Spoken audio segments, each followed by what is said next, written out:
internet for this video man pag-haul. Ayan, magpa-pag-haul tayo. Ibig sabihin, ipakita ko yun. Tama yung bag ko.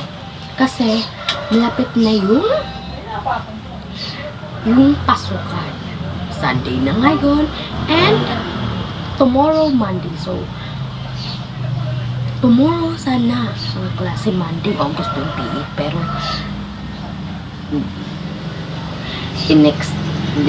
in-extend na lang.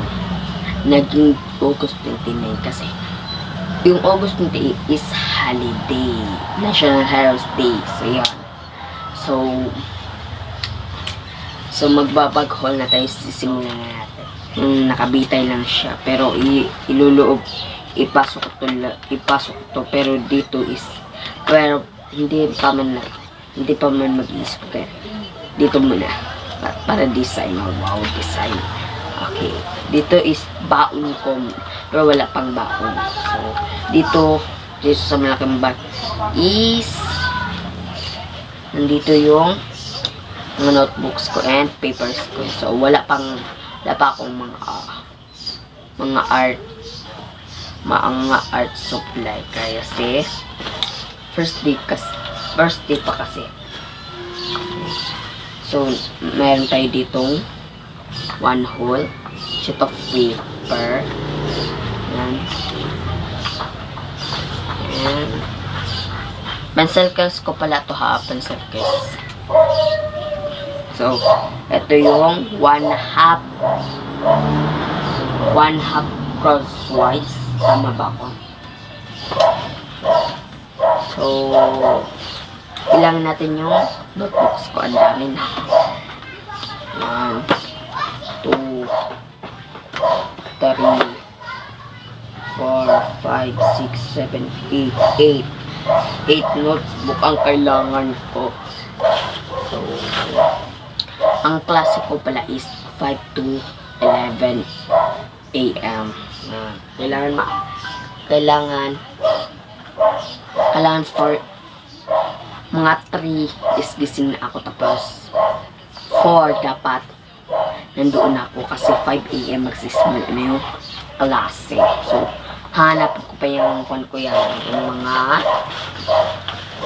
room. So,